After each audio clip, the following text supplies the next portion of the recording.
Yeah, good evening all. Thanks a lot for giving me the opportunity of talking, which I'm good at. But I've really condensed down this presentation. It normally goes for about an hour, so I think I did a little bit of cutting and editing, so it goes for around about 30 minutes. If possible, if you could just sort of save the questions till the end, because then I can just sort of race through the presentation, because I know that it's getting on a little bit over here, and Sue will be waiting in the wings. It's always terrible going second.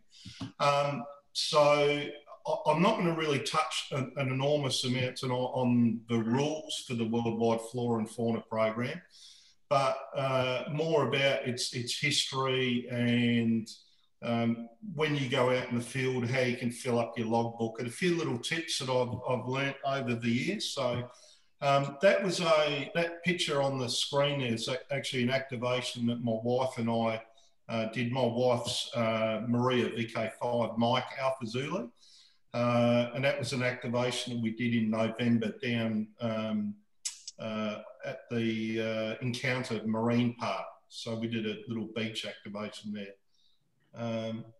So just a little bit about me, who is prattling on tonight. I've only been licensed for about 10 years, but I've fitted a lot into the hobby in that 10 years, and I've had an absolute hoot. So I was licensed in June 2010 with my foundation call, and then about 12 months later, I upgraded to VK5PAS. I was going to do the advanced exam on the night of that exam, but I chickened out at the last minute. So hopefully the advance will come in the next couple of years when I've got a little bit of time.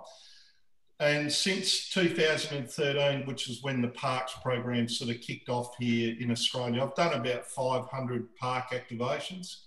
Might be a little bit more than that. I've never really sat down and done a definitive look at it. So about 500 park activations, and I've done about 150 SOTA activations. I enjoy the summits on the air program as well. And I've activated virtually in all states and territories around Australia, except for VK7 and VK8. I haven't done those at this time, but I was fortunate enough to activate over on Norfolk Island. And the two photos down the bottom there is when I was activating some parks in Belgium and Germany with a couple of good mates of mine there. So since 2013, I've been the VKFF. VKFF is the Australian chapter of the Worldwide Flora and Fauna Program. So I've been the coordinator here since 2013. And I also manage a little local South Australian Parks Award. It's a separate parks program to WWFF. And in November 2017, I served as the international chairperson for WWFF for about 12 months. So what parks programs exist in Australia? There are three. So Worldwide Flora and Fauna, the acronym's WWFF, so not the World Wrestling Federation, but it's a really good international program. Then, as I mentioned, we've got the VK5 National Conservation Parks Award. And then there's a very good parks program that comes out of Victoria called the Keith Roger Memorial National Parks Award. But I'm just going to talk about WWFF, and for some reason, my screen times out, so I might have to just flick back every now and again. But WWFF is a really large and it's a very popular international program. It commenced in November 2012, and it's all about drawing attention to the importance of protecting nature, flora and fauna, and obviously amateur radio is involved. It's to encourage the development of radio skills, especially in portable operations. So it's all about going and operating out in the field, having a bit of fun from designated nature parks and nature areas. There's actually about 24,000 of those around the world that qualify for this program. So there's an overarching global WWFF program, but then there are about 56 participating countries. Australia is one of those. And for the most part, most of those participating countries also have their own little separate national awards program, as well. So in Australia, VKFF is like the Australian arm or the Australian chapter of the program. So it's open to activators, hunters and shortwave listeners. We were very keen to involve shortwave listeners. That was where I started off, and I know there are a lot out there. And we do not have chasers. So we use the term hunters. Chasers is a term that's used in the Summits on the Air program. So it means the same thing, chasers and hunters, but we didn't want to plagiarise the Summits on the Air program. So those people who work activators in the WWFF program are called hunters. So the Australian chapter of WWF commenced in March 2013, and I've mentioned VKFF, which is the Australian arm of the program. That's the recognised national program of the overarching global WWFF program. And when it started in March 2013, I put my hand up to be the national coordinator. But I didn't realise how popular the program would become. And in October 2017, it just became so much of an issue for me trying to keep up with uploading logs and sending out awards that I had to get some help. So we have now got some very good state and territory representative position in hands as VK6XN, who I know is here. Is one of the volunteers, and he represents VK6. So, and you can see that's the team. We don't have a committee or anything. We just call ourselves a team. We meet up every now and again on Skype, don't we, Hans, to sort of discuss various issues. There might be a particular special certificate that we want to issue, or other issues, and we just jump on Skype and have a little bit of a chat. So they're the team members, and my wife is a treasurer, and there's no cost, unlike other portable programs. There's no cost for awards in this program, but Maria fulfills the role of treasurer because we run a couple of special events during the year where we issue trophies.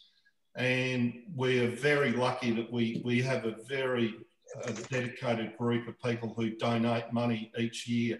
And without their assistance, we wouldn't be able to offer those trophies. So Maria fulfills the role of treasurer.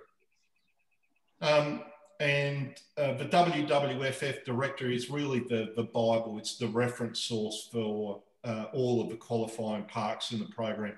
It's almost like the WWFF telephone book. If you want to find out whether a park qualifies for the program, you go to the WWFF directory. That can be found on the global WWFF website, which I'll give you the address of a little bit later. And basically the way it works is each park is given a unique identifying reference number. It starts off with the ITU allocated prefix, and then FF for Flora and Fauna, and then there'll be a unique 4-digit identifier. So for example, VKFF 0010. And in Australia, there's no shortage of parks. There's about 3,100 qualifying parks, and we can add new parks to the program. And in fact, incrementally over the years, we have added a substantial number of parks to the program. I don't have the time tonight to let you know how they are added, but they need to fulfill particular criteria. So, you know, we don't want the local park down the road that's got a slippery lip in it added to the program, because that's not what the program's all about. And there are really very few rules. So when I became the VKFF rep, when I became the international rep, the chairperson, I sort of shook things up a bit because there were some really archaic rules in WWFF, and I think it really put off a lot of people in taking part in the program. So now there are very few rules. You've just got to make sure you're in a qualifying park, and all of your equipment has to be within the boundary of that area. We like to see in a QSO, obviously an exchange of call sign and signal report. That's the common thing, I think, with most QSOs for it to be valid. And wherever possible, a VKFF reference number. And we hate people that relay. And SOTA is the same. The minute you relay something for a station that might be having trouble hearing the activator, it basically makes the contact void. So please don't relay. And exactly the same with the SOTA program, because the world differs so much geographically, topography-wise, demographics. We were actually able to change the VKFF rules slightly. So for the global program, you need 44 QSOs to qualify that park. That doesn't have to be in one sitting. You can go and get 10 today, go back next week and get the remaining 34. But in Australia, to get the park qualified, to get the Australian VKFF certificates, you only need 10 QSOs. Hard yakka over there in the West, Hans and I speak about this all the time. I've activated in VK6, so I know what you're up against, but most of the guys and girls on the eastern seaboard are getting 44 QSOs during their activations. It wasn't always like that. The same with SOTA.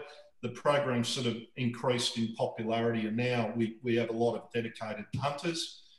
And you can operate from marine parks, so if you go out in a boat, or you can operate within 100 metres of the high water tidal mark. Now, no one's going to be standing out there with a theodolite and binoculars or whatever. It's in the rules, it's written there. We just hope that all activators try to abide by the rules. You're allowed to operate from within your car. That's acceptable in this program. In other programs, for example, SOTA, it's not allowed, but in WWFF you can. But you can't operate aeronautical mobile if you're flying over a park. You can't use repeaters, IRLP. All of this stuff is in the rules. And I'm sure you've probably heard 44. This seems to have really caught on here in Australia in recent years. I know when I worked the Europeans years ago, when I first got into parks, all of the European activators, all of the European hunters would sign with 73 and 44. But it's probably been the last 4 to 5 years that a lot of the Australian activators and hunters do it. And it's just the catch cry of the program. It's all about trying to promote the program. As you can see, the first 4 represents earth, water and fire, air and fire. And the second is the 4 compass points. And there's the good-looking rooster Hans in the top right-hand corner there. At Penguin Island. Oh, okay. Log Search is the electronic database for WWFF. It's where you track your progress within the program, and it's where you apply for your awards. On the Australian VKFF website, we've got some very good pages that instruct you and some videos on how to get access to Log Search. It's a very easy process. But you can see since February 2013 how big that database has got. So we've got nearly 14.5 million QSOs in that database. That shows how popular the program is around the world. From nearly 26,500 different parks and about 142 DXCC entities that have taken part. So in this program, again, unlike others, the hunters, so those that work the activators, you don't have to do anything. Log Search does all the hard work, and people like Hans and myself do all the work behind the scenes. So you don't have to provide logs. It's only the activators that provide their logs. And again, unlike other programs, you can't upload the logs yourself. So if you go and activate a park in VK6, as I know a lot of you have, you send your log to Hans and he uploads the log on your behalf. And it goes hand in hand, WWFF, with all of those there. So, you know, SOTA and BOTA, there's even beaches on the air now, BOTA, and some of the lighthouses are within parks. So that bottom right-hand corner is me operating for the lighthouse weekend at the Merino Rocks Conservation Park near the lighthouse. And I know a lot of people take advantage in the VHF, UHF field day, and John Moyle, and they go out and set up in a park as well. So why get involved? Well, number one, it's a lot of fun. And I've omitted it in this presentation because I'm cognizant of time, but it's also a great way of escaping the noise floor at home. I'm very lucky here at my QTH. I've got no man-made noise whatsoever. I can hear a pin drop on the bands, but I know a lot of people, that's not the case. You have to put up with plasma TV and solar inverters. Generally speaking, most of the parks that you go to, you'll have no man-made noise whatsoever, and be able to work stations that most people wouldn't be able to from home. Great way to experiment with antennas and homebrew transceivers. If you like being the centre of a pile-up, even though you're a boring little VK5 or a VK6, often when you call CQ, you will be the centre of a mini pile-up. Everyone wants to work at the start of these activations. And in fact, often, I don't know if Hans has experienced, or Sue or anyone else, but you'll go to a frequency that you've nominated, and people know that you're going to be there. You don't even get a chance to call CQ. You ask if the frequency's in use, and you might have 2 or 3 voices coming back. No, Paul, frequency's clear. We've been waiting for you. So it's become such a popular program that you will probably end up with a little pile-up. And if conditions improve and we all get back onto 20 metres, the Europeans will be all over you like a rash. It's incredibly popular in Europe. They love working VKs anyway, as most of you know. But if you're in a park, they love WWFF. And back in the good old days, I know Tony, VK3XV, I think he logged about 250 Europeans in one park sitting one day. So, and it's a great way to see our beautiful countryside. Maria and I have been to some top spots over the years. There's a couple there on the right. We had a day out on a mate's boat to get to an island that was a park, and the bottom right-hand picture there's in New South Wales, or in Victoria, sorry. So you can combine other interests, you know, if you're into bushwalking and bird watching and, you know, caravanning, you know, take your partner out, have a family picnic and make a day of it. I know there's a mate of mine here, VK2YK. He often takes his boys fishing, and while they're fishing and within, you know, close proximity, he sets up his station in a park while they're doing a bit of fishing. So, and if you collect wallpapers, some people don't, but if you collect wallpaper, there's a gazillion certificates to collect. I'm very big in promoting our hobby as much as I can. So if I'm out and about, I always take the time to talk to onlookers and explain what I'm doing. If I get a bit of time, I'll tell you a funny story at the end about that, explaining what you're doing, because you certainly get some odd looks at times. So it's a great opportunity of you selling the hobby of amateur radio. You can see in the top right-hand corner, that's my wife. It was a activation at Belair National Park, Australia's second oldest park, and we were actually asked by the park authorities to come up and set in the park. And the bottom picture is Johnny Dawes, who was over my place today, VK5BJE. and wasn't long before we had a little bit of a crowd gathering around. So, and asked if people would like to say hi on air. I remember doing a beach activation one day, and this lady came over and, you know, asked what we were doing. We told her, and she had a bit of a CB background. Well, 45 minutes later, we finally got the microphone off of her, because she got on air and started talking around Australia. And I think she went on to get her foundation licence, and carry some promotional material with you. There's some of that literature on the Australian website that you can download, you can hand out to people as well. Nobody owns frequencies, so these are just recommended frequencies. You can see the theme there with 44. So they're sort of starting points, but you'll find that if somebody hears you on any frequency and then spots you on Parks and Peaks, generally speaking, then you'll get a plethora of callers. Whoops. That's cool. It's going to play up on me. So what equipment do you need? Transceiver, obviously, antenna, power supply, and then other sundry gear, which I'll talk about in a minute.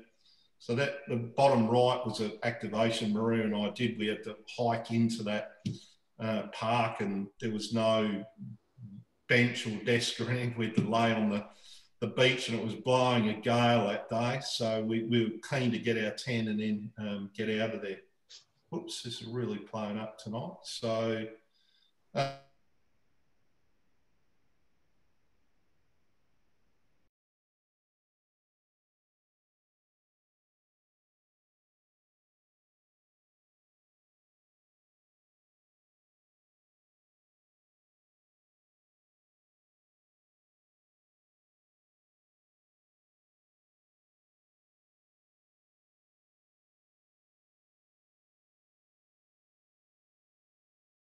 use your handheld, as you can see there on the screen. Power source, when I first started activating, I used little slab batteries, the bottom left corner there, but they were a little bit heavy. So then I went to the LiPos, the lithium polymer, and they're fine if you know what you're doing with charging them and discharging them. But it seems to be the preferred power source nowadays is the LiPo. They're a little bit chemically more stable than the LiPos, but I also use that little, well, not so little battery in the top right there if it's a park where I don't have to walk very far. It's a 44 amp hour a power pack that, you know, I can use for the whole day virtually. So sundry equipment, I would recommend, if you're going out to do a park, is to have a cheat sheet, make a list, because invariably you'll probably forget something. So if you have a little tick list, little checklist, you can just check things off to make sure you've got everything.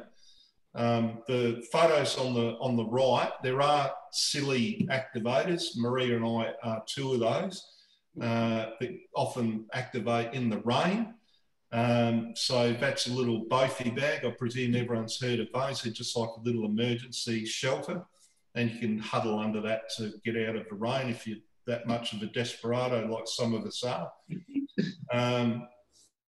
So that's all the stuff that we take out with us and more, in fact, on activations.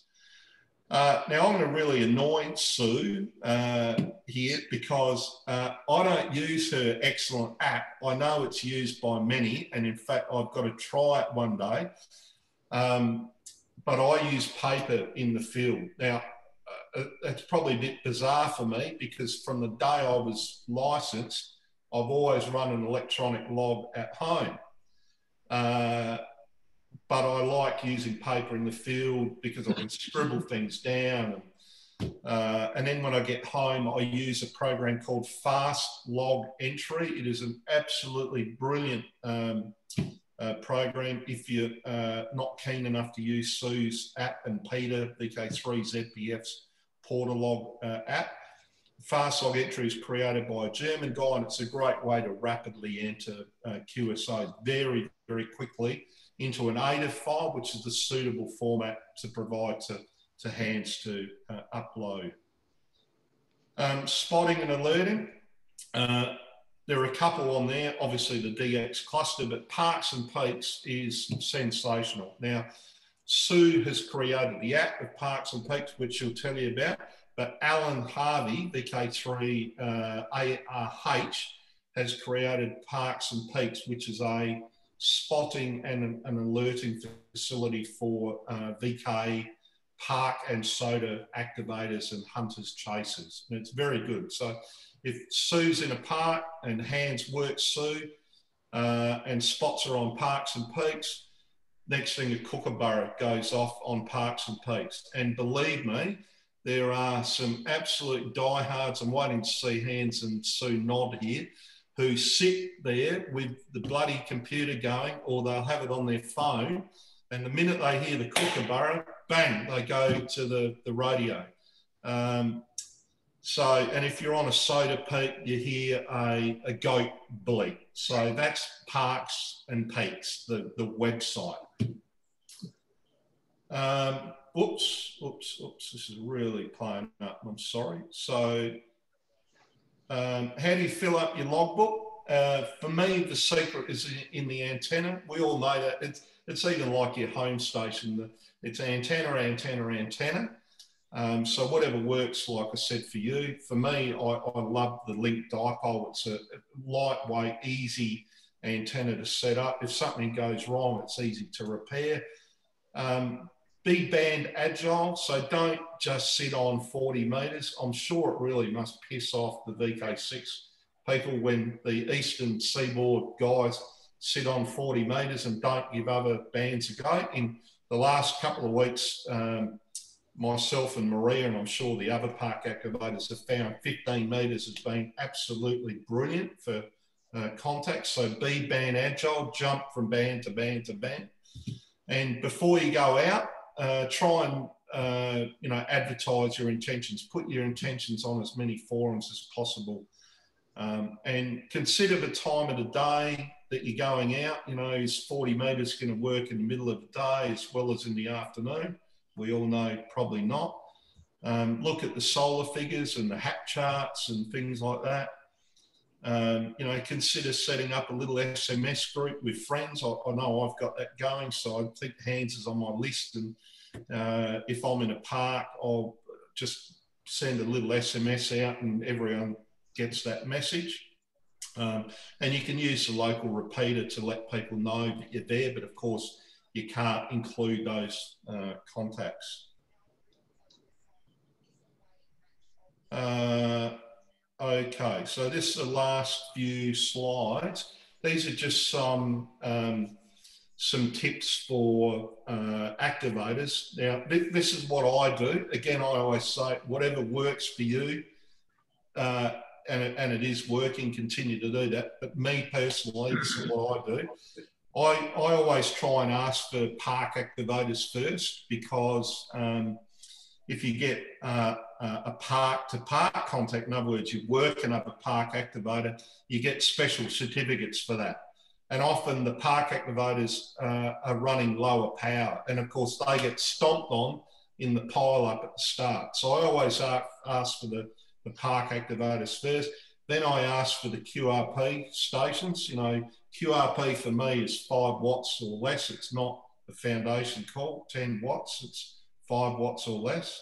And then I ask for any portable or mobiles, because often they get stomped on by the big guns as well.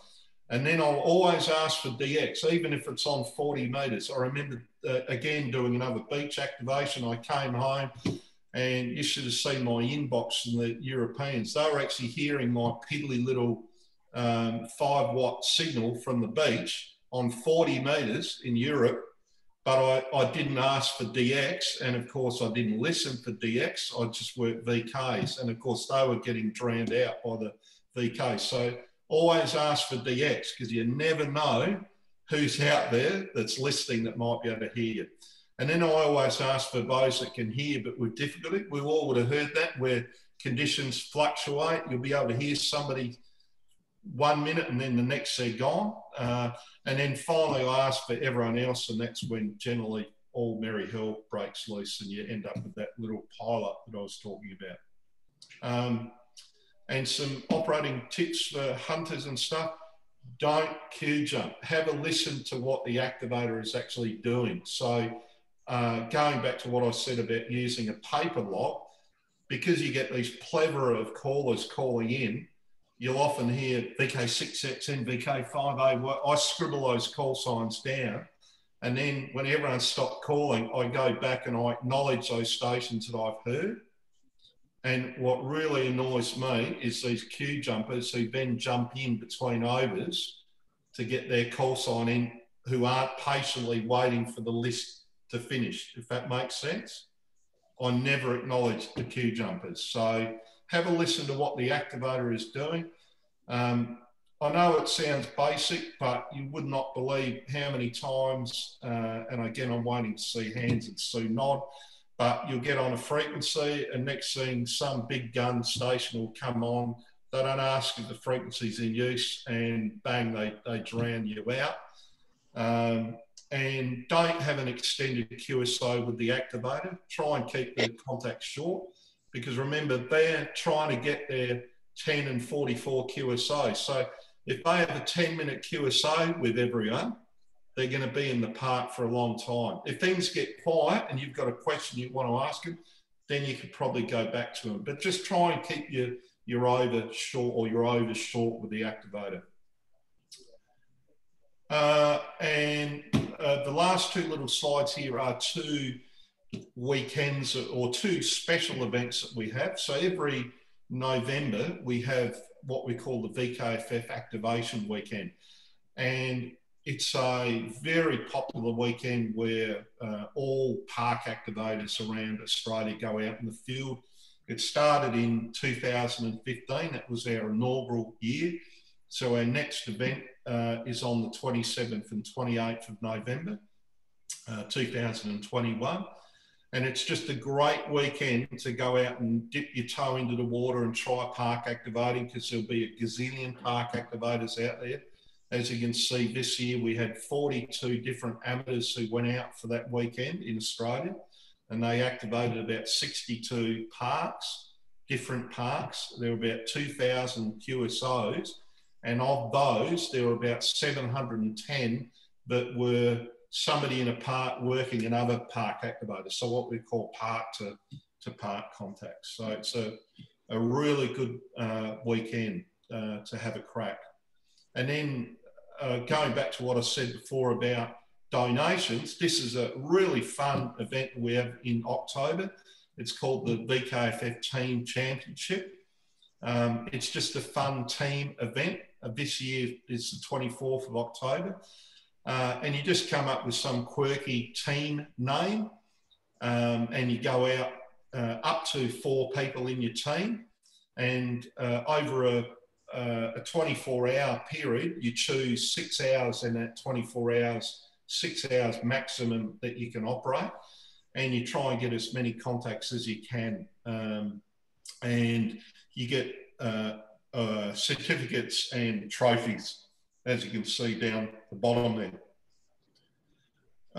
And they are some of the links. What I'll do is I will put this as a PDF, and I'll send it to Mark and Jeff so that everyone can have the presentation, and you can get all the links there. And all I'll say is just beware of the portable bug, because when it bites and you enjoy operating portable, you'll be itching to get out there to do your next park activation. It's a very addictive part of the hobby. And I am done, and I'm happy to take any questions. So I should be hopefully back with you again. Thank you for listening. And I know it was a lot of info there. There's a lot more I could tell you about, but I'm just aware of the time constraints tonight. Well, thanks very much, Paul. That's fantastic. Any questions from the table or the electronic table? So I gather from what I've been reading and from your presentation, as a hunter, I don't need to, or I can't actually submit a log. So how do hunters get into the awards system? Okay, yeah, so that's all done through log search. So if you go to the global website, which is WWFF.co, yep. And you can register with log search. If you're a little bit unsure of how to do that, there is a page on the Australian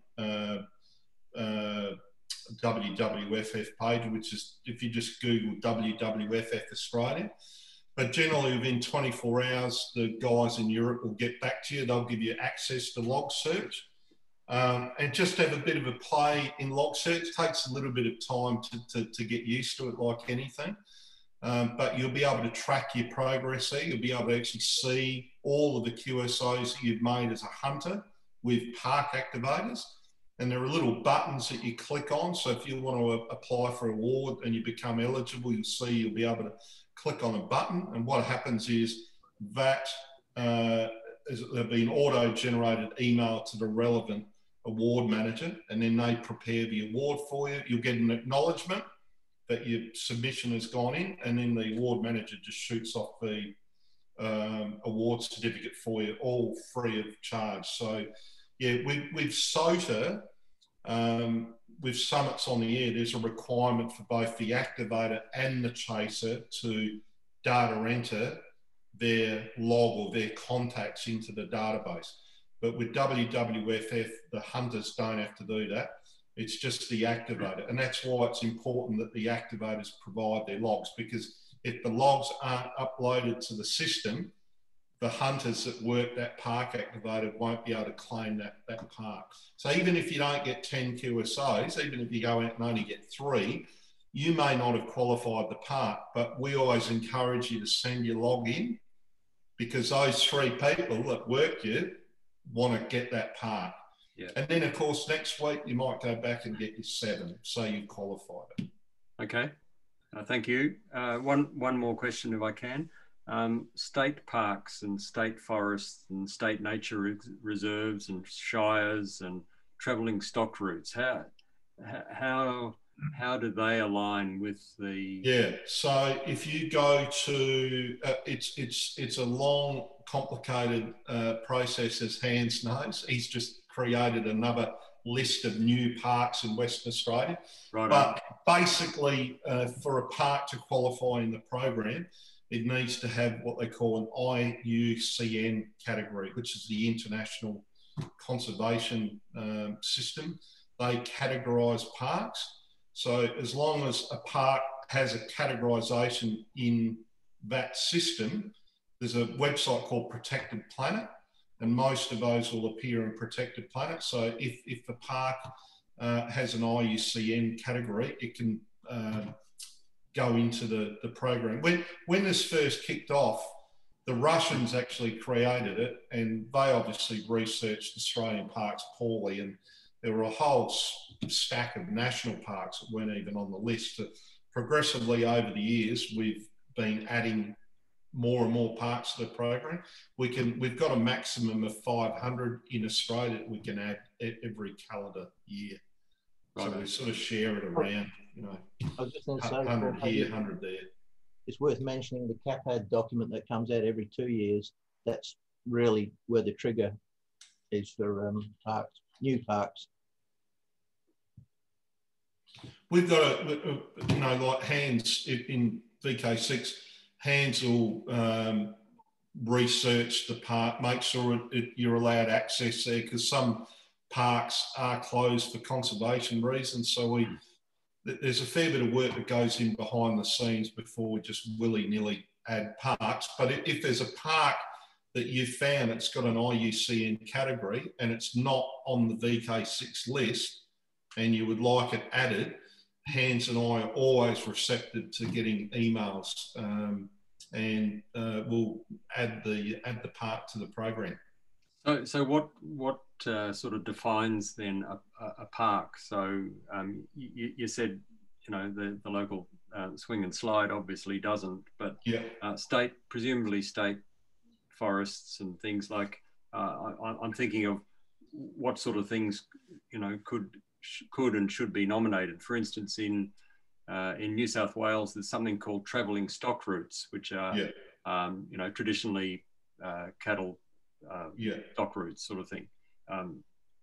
Well, if they've got an IUCN category attached to them and you can find them on Protected Planet, we can add it. There are, I might add, there are thousands of parks out there that aren't in the program at the moment that qualify, but we're limited with only 500 that we can add each year. And like I say, we try and share it around, you know, rather than add 500 in New South Wales, we'll add, you know, 100 in New South Wales, 100 in VK6. And right. So yeah, if you find a park and it's got an IUCN and it's not on the VK6 list, shoot myself and Hans an email and we'll very happily add it to the program for you. Righto, good one, thank you. Yeah, well, thanks for that, Mark and Paul. Thank you very much for the presentation. What I was going to say about questions, because we're running short of time tonight, if anybody's got any questions, we've got Paul's email, and if we don't get to them tonight, perhaps you can flash him an email, but info the group, the PL Amateur Radio group. So if you send a question, we all know what question's been asked, and then Paul can respond back to everybody. Paul, look, on behalf of the group, I'd just like to thank you for the presentation, but I guess more importantly, congratulations on your part in pulling the program together. Now, we've discovered it over here, a few of us sort of going out portable and then finding the parks and peaks. And as you saw in the last week of December, we had our inaugural field day, and I think 9 of us around the table went out portable. So when it comes to 10 contacts to activate a park, we can just about do it to ourselves. We can all go and activate ourselves with hands as well. And Phil helping, there's our 10, but it's our intention to be, and we've got a schedule now, about every 6 weeks, we're doing a formalised field day, parks field day, where we all go out to separate parks. So that's where we're headed. So thanks very much, Paul. And thank you. Hope you can stick around for... Yeah, I will. Yeah. Great. Thank you.